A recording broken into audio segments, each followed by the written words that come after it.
मुंशी प्रेमचंद की कहानी सैलानी बंदर। आवाज जमशेद कमर सिद्दीकी। जीवनदास नाम का एक गरीब मदारी अपने बंदर मन्नू को नचाकर अपनी जीविका चलाया करता था। वो और उसकी स्त्री बुधिया दोनों ही मन्नू को बहुत प्यार करते थे। उनकी कोई संतान न थी। मन्नू ही उनके स्नेह और प्रेम का पात्र था। दोनों उसे अपने साथ खाना खिलाते और अपने साथ सुलाते थे। उनकी दृष्टि में मन्नू से अधिक प्रिय कोई वस्तु न थी। जीवनदास उसके लिए गेंद लाया था। मन्नू आंगन में गेंद खेला करता था। उसके भोजन करने को एक मिट्टी का प्याला था, ओढ़ने को कंबल का एक टुकड़ा, सोने को एक बोरिया और उचकने के लिए छप्पर में एक रस्सी। मन्नू इन वस्तुओं पर जान देता था। जब तक उसके प्याले में कोई चीज न रख दी जाए वो भोजन न करता था। अपना टाट और कंबल का टुकड़ा उसे शॉल और गद्दे से भी ज्यादा प्यारा था। उसके दिन बड़े सुख से बीतते थे। वो प्रातःकाल रोटियां खाकर मदारी के साथ तमाशा करने निकल जाता था। वो नकलें करने में इतना निपुण था कि दशवृंद तमाशा देखकर मुग्ध हो जाते थे। लकड़ी हाथ में लेकर वृद्धों की तरह चलता, आसन मारकर पूजा करता, तिलक मुद्रा लगाता, फिर पोथी बगल में दबाकर पाठ करने चलता।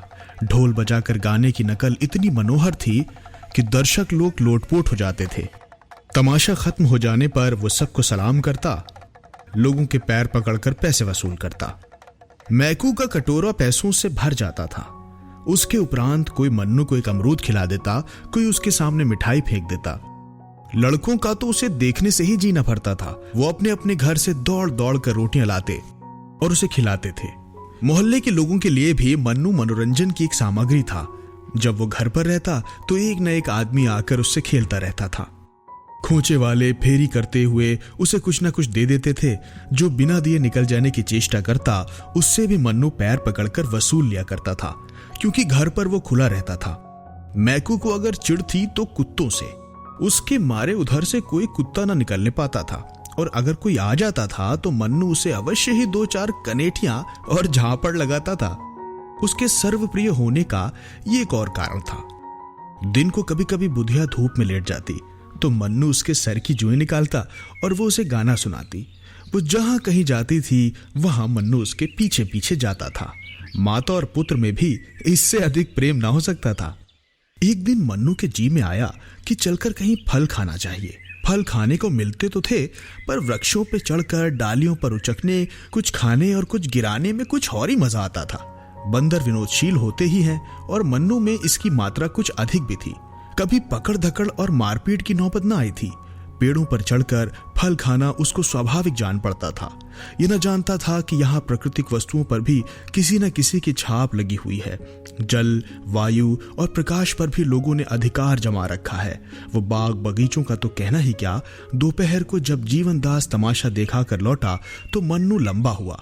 वो यूं भी मोहल्ले में चला जाया करता था, इसलिए किसी को संदेह न हुआ कि वो कहीं चला गया। उधर वो घूमता घामता, खपरेलों पर उछलता कूदता एक बगीचे में जा पहुंचा। देखा तो फूलों से पेड़ लदे हुए हैं। आंवले, कटहल, लीची, आम, पपीते वगैरह लटकते देखकर उसका चित्त प्रसन्न हो गया। मानो वे वृक्ष उसे अपनी ओर बुला रहे थे कि खाओ, जहां तक खाया जाए। यहां किसी की रोक टोक नहीं है। तुरंत एक छलांग मारकर वो 4 दीवारी पर चढ़ गया। दूसरी छलांगों में पेड़ों पर जा पहुंचा। कुछ आम खाए, कुछ लीचियां चखी। खुश होकर गुठलियां इधर उधर फेंकना शुरू कर दिया। फिर सबसे ऊंची डाल पर जा पहुंचा और डालियों को हिलाने लगा। पके आम जमीन पर बिछ गए। खड़खड़ाहट हुई तो माली दोपहर की नींद से चौंका और मन्नू को देखते ही उसे पत्थरों से मारने लगा। पर या तो पत्थर उसके पास तक पहुंचते ही न थे, या वो सर और शरीर हिलाकर पत्थरों को बचा जाता था। बीच बीच में बागवान को दांत निकालकर डराता भी था। कभी मुंह बनाकर उसे काटने की धमकी भी देता था। माली बंदर घुड़कियों से डरकर भागता था और फिर पत्थर लेकर आ जाता था। ये कौतुक देखकर मोहल्ले के बालक जमा हो गए और शोर मचाने लगे। ओ बंदर वालो ए लाए, बाल उखाड़ू टोए टाए। ओ बंदर तेरा मुंह है लाल, पिचके पिचके तेरे गाल। मर गई नानी बंदर की, टूटी टांग मुछंदर की। मन्नू को इस शोरगुल में बड़ा आनंद आ रहा था। वो आधे फल खा खा कर नीचे गिराता था और लड़के लपक लपक कर चुन लेते थे और तालियां बजा बजा कर कहते थे, बंदर मामू और कहां तुम्हारा ठौर। माली ने जब देखा कि यह विप्लव शांत होने नहीं आता तो जाकर अपने स्वामी को खबर दी। वो हजरत पुलिस विभाग के कर्मचारी थे। सुनते ही जामे से बाहर हो गए। बंदर की इतनी मजाल कि मेरे बगीचे में आकर उधम मचाए। बंगले का किराया मैं देता हूं, कुछ बंदर नहीं देता। यहां कितने ही असहयोगियों को लदवा दिया, अखबार वाले मेरे नाम से कांपते हैं। बंदर की क्या हस्ती है। तुरंत बंदूक उठाई, बगीचे में आ पहुंचे। देखा मन्नू एक पेड़ को जोर जोर से हिला रहा है। लाल हो गए और उसकी तरफ बंदूक तानी। बंदूक देखते ही मन्नू के होश उड़ गए। उस पर आज तक किसी ने बंदूक नहीं तानी थी, पर उसने बंदूक की आवाज सुनी थी। चिड़ियों को मारे जाते देखा था, और न देखा होता तो भी बंदूक से उसे स्वाभाविक भय होता। पशु बुद्धि अपने शत्रुओं से स्वतः सशंक हो जाती है। मन्नू के पांव मानो सुन्न हो गए। वो उछलकर किसी दूसरे वृक्ष पर भी ना जा सका, उसी डाल पर दुबक कर बैठ गया। साहब को उसकी ये कला पसंद आई। दया आ गई। माली को भेजा, जाकर बंदर को पकड़ ला। माली दिल में तो डरा, पर साहब के गुस्से को जानता था। चुपके से वृक्ष पे चढ़ गया और हजरत बंदर को एक रस्सी में बांध लाया। मन्नू साहब के बरामदे में एक खंबे से बांध दिया गया। उसकी स्वच्छंदता का अंत हो गया। संध्या तक वो पड़ा हुआ करुण स्वर में कूं कूं करता रहा। सांझ हो गई तो एक नौकर उसके सामने एक मुट्ठी चने डाल गया। न कंबल न टाट, जमीन पर पड़े बिसुर रहा था। चने तो उसने छुए भी नहीं। पछता रहा था कहां से कहां फल खाने निकला। मदारी का प्रेम याद आया। बेचारा मुझे खोजता फिरता होगा। मदारिन प्याले में रोटी और दूध लिए मुझे मन्नू मन्नू पुकार रही होगी। हा विपत्ति, तूने मुझे कहां लाकर छोड़ा। रात भर वो जागता और बार बार खंबे के चक्कर लगाता रहा। साहब का कुत्ता टॉमी बार बार डराता और भौंकता था। मन्नू को उस पर ऐसा क्रोध आता था कि पांव तो मारे चपतों के चौंधिया दूं, पर कुत्ता निकट ना आता, दूर ही से गरज कर रह जाता था। रात गुजरी तो साहब ने आकर मन्नू को 2-3 ठोकरें जमाई। सुअर, रात भर चिल्ला चिल्ला कर नींद हराम कर दी, आंख तक न लगी। बचा आज भी तुमने गुल मचाया तो गोली मार दूंगा। ये कहकर वो तो चले गए। अब नटखट लड़कों की बारी आई। कुछ घर के और कुछ बाहर के लड़के जमा हो गए। कोई मन्नू को मुंह चढ़ाता, कोई उस पर पत्थर फेंकता और कोई उसको मिठाई दिखाकर ललचाता था। कोई उसका रक्षक न था, किसी को उस पर दया न आती थी।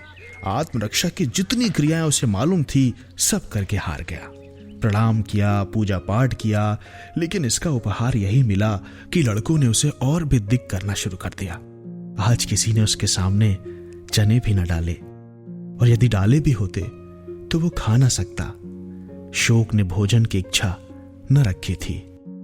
संध्या समय मदारी पता लगाता हुआ साहब के घर पहुंचा। मन्नू उसे देखते ही ऐसा अधीर हुआ मानो जंजीर तोड़ डालेगा, खंबे को गिरा देगा। मदारी ने जाकर मन्नू को गले से लगा लिया और साहब से बोला, हुजूर, भूल चूक तो आदमी से भी हो जाती है, ये तो पशु है। मुझे चाहे जो सजा दीजिए, पर इसे छोड़ दीजिए। सरकार, यही मेरी रोटियों का सहारा है। इसके बिना हम 2 प्राणी भूखे मर जाएंगे। इसे हमने लड़कों की तरह पाला है।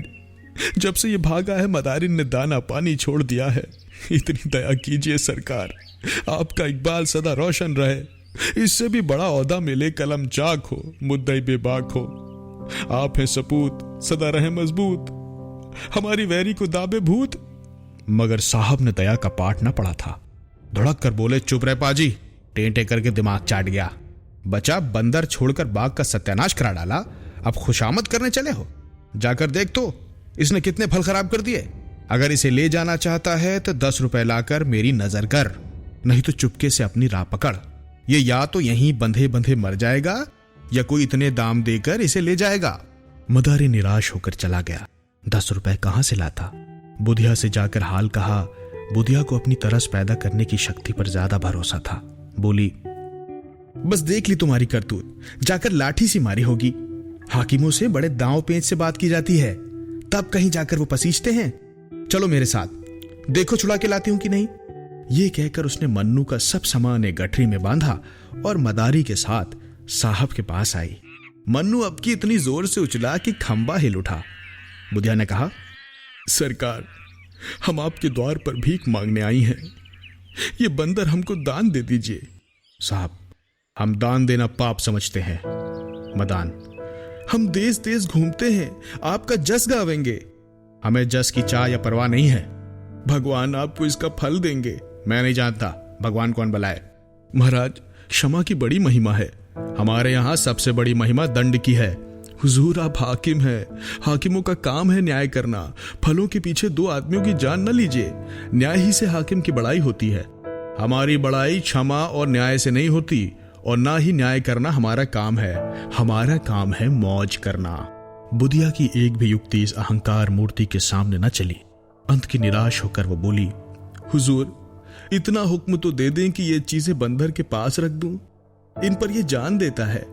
साहब बोले, मेरे यहां ये कूड़ा करकट रखने की जगह नहीं है। आखिर बुधिया हताश होकर चली गई। टॉमी ने देखा मन्नू कुछ बोलता नहीं, तो वो शेर हो गया। भौंकता भौंकता मन्नू के पास चला आया। मन्नू ने लपक कर उसके दोनों कान पकड़ लिए और इतने तमाचे लगाए कि उसे छठी का दूध याद आ गया। उसकी चिल्लाहट सुनकर साहब कमरे से निकल आए और मन्नू को कई ठोकरें लगाई।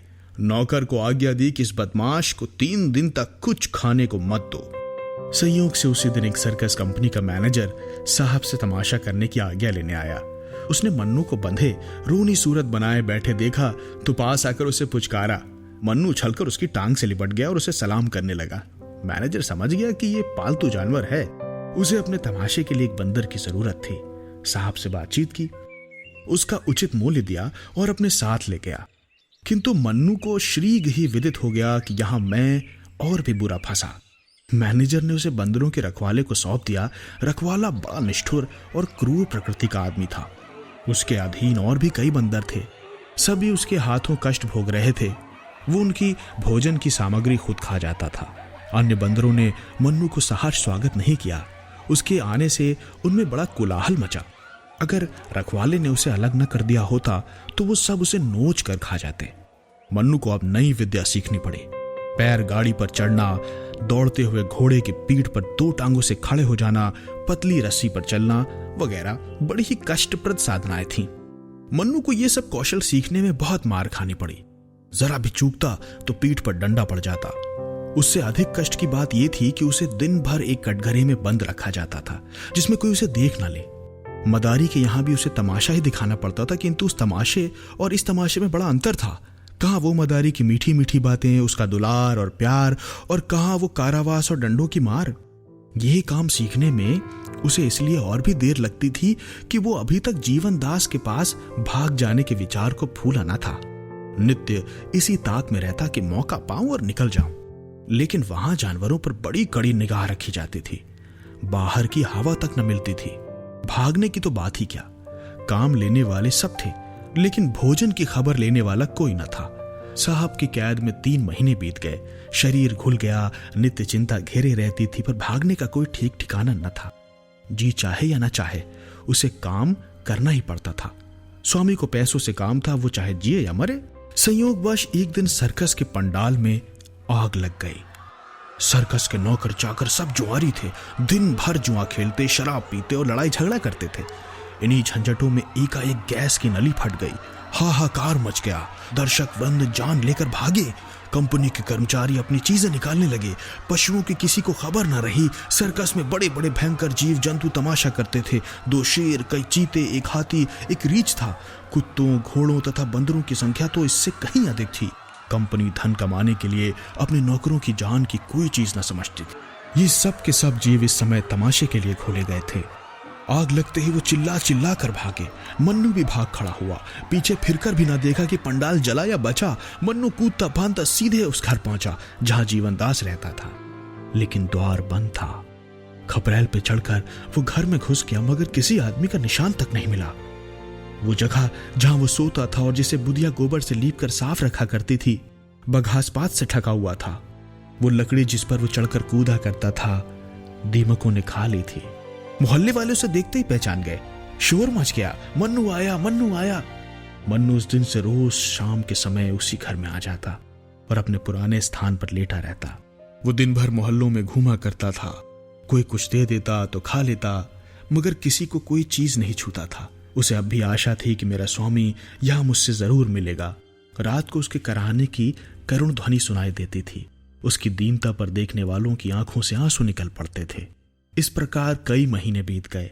एक दिन मन्नू गली में बैठा हुआ था। इतने में लड़कों का शोर सुनाई दिया।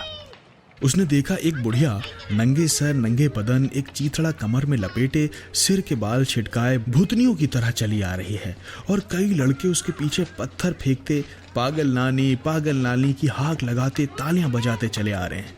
वो रह रह कर रुक जाती है और लड़कों से कहती है, मैं पागल नहीं हूं, मुझे पागल क्यों कहते हो? आखिर बुढ़िया जमीन पर बैठ गई और बोली, बताओ मुझे पगली क्यों कहते हो? उसे लड़कों पर लेश मात्र भी क्रोध ना आता था। वो ना रोती थी ना हंसती थी, पत्थर लग भी जाते तो चुप हो जाती थी।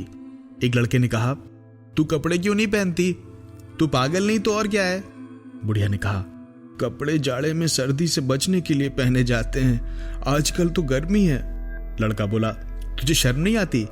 बुढ़िया ने कहा, शर्म किसे कहते हैं बेटा? इतने साधु सन्यासी नंगे रहते हैं, उनको पत्थर से क्यों नहीं मारते? लड़का, वो तो मर्द हैं। बुढ़िया, क्या शर्म औरतों ही के लिए है? मर्दों को शर्म ना आनी चाहिए। लड़का, तुझे वो कोई जो कुछ दे देता है तो उसे खा लेती है, तू पागल नहीं तो और क्या है? बुढ़िया, इसमें पागलपन की क्या बात है बेटा? भूख लगती है, पेट भर लेती हूं। लड़का, तुझे कुछ विचार नहीं है? किसी के हाथ की चीज खाते घिन नहीं आती? बुढ़िया, घिन किसे कहते हैं बेटा, मैं तो भूल गई। लड़का, सभी को घिन आती है, क्या बता दूं घिन किसे कहते हैं? दूसरा लड़का, तू पैसे क्यों हाथ से फेंक देती? कोई कपड़े देता है तो क्यों छोड़कर चल देती है? पागल नहीं तो और क्या है? बुढ़िया, पैसे कपड़े लेकर क्या करूं बेटा? लड़का, और लोग क्या करते हैं? पैसे रुपए का लालच सभी को होता है। लालच किसे कहते हैं बेटा, मैं तो भूल ही गई। इसी से तो तुझे पगली नानी कहते हैं। तुझे ना लोभ है, ना घिन है, ना विचार है, ना लाज है, ऐसे को तो पागल कहते हैं। तो यही कहो मैं पगली हूं। तुझे गुस्सा क्यों नहीं आता? क्या जाने बेटा, मुझे तो क्रोध नहीं आता। क्या किसी को क्रोध भी आता है? मैं तो भूल गई। कई लड़कों ने इस पर पगली पगली का शोर मचाया और बुढ़िया उसी तरह शांत भाव से आगे चली। जब वो निकट आई तो मन्नू उसे पहचान गया। ये तो मेरी बुधिया है। वो दौड़कर उसके पैरों से लिपट गया। बुढ़िया ने चौंक कर मन्नू को देखा, पहचान गई। उसने उसे छाती से लगा लिया। मन्नू को गोद में लेते ही बुधिया को अनुभव हुआ कि मैं नग्न हूं। मारे शर्म के वो खड़ी न रह सकी। बैठकर एक लड़के से बोली, बेटा मुझे कुछ पहनने को दोगे? लड़का, तुझे तो लाज ही ना आती थी। बुढ़िया ने कहा, नहीं बेटा, अब तो आ रही है, मुझे न जाने क्या हो गया था। लड़कों ने फिर पगली पगली का शोर मचाया तो उसने पत्थर फेंक कर लड़कों को मारना शुरू किया। उनके पीछे दौड़ी। एक लड़के ने पूछा, अभी तो तुझे क्रोध नहीं आता था, अब क्यों आ रहा है? बुढ़िया, क्या जाने क्यों अब क्रोध आ रहा है। फिर किसी ने पगली कहा तो बंदर से कटवा दूंगी। एक लड़का दौड़कर एक फटा हुआ कपड़ा ले आया। बुढ़िया ने वो कपड़ा पहन लिया, बाल समेट लिए। उसके मुख पर जो एक अमानुषी आभा थी, उसकी जगह चिंता का पीलापन दिखाई देने लगा। वो रो रो कर मन्नू से कहने लगी, बेटा तुम कहाँ चले गए थे? इतने दिन हो गए, हमारी सुध न ली। तुम्हारा मदारी तुम्हारे वियोग में परलोक सिधारा। मैं भिक्षा मांग कर अपना पेट पालने लगी। घर द्वार तहस नहस हो गया। तुम थे तो खाने की, पहनने की, गहने की, घर की इच्छा थी। तुम्हारे जाते ही सब इच्छाएं लुप्त हो गई। अकेली भूख तो सताती थी, पर संसार में और किसी बात की चिंता ना थी। तुम्हारा मदारी मरा, पर मेरी आंखों में आंसू ना आए। वो खाट पर पड़ा कराता था और मेरा कलेजा ऐसा पत्थर हो गया था कि उसकी दवा दारू की कौन कहे। उसके पास घड़ी तक ना होती थी। मैं सोचती थी ये मेरा कौन है। अब आज वो सब बातें और अपनी वो दशा याद आती है तो यही कहना पड़ता है कि मैं सचमुच पगली हो गई थी और लड़कों को मुझे पगली नानी कहकर चिढ़ाना ठीक ही था। ये कहकर बुधिया मन्नू को लिए हुए शहर के बाहर एक बाग में गई, जहां वो एक पेड़ के नीचे रहती थी। वो थोड़ी सी पुआल बिछली हुई थी। इसके सिवा मनुष्य के बसेरे का और कोई चिन्ह न था। आज से मन्नू बुधिया के साथ रहने लगा। वो सवेरे घर से निकल जाता और नकलें करके भीख मांगकर बुधिया के खाने भर का अनाज या रोटियां ले आता था। पुत्र भी अगर होता तो वो इतने प्रेम से माता की सेवा न करता। उसकी नकलों से खुश होकर लोग उसे पैसे भी देते थे। उन पैसों से बुधिया खाने की चीजें बाजार से लाते थे। लोग बुधिया के प्रति बंदर का ये प्रेम देखकर चकित हो जाते और कहते थे, ये बंदर नहीं, कोई देवता है।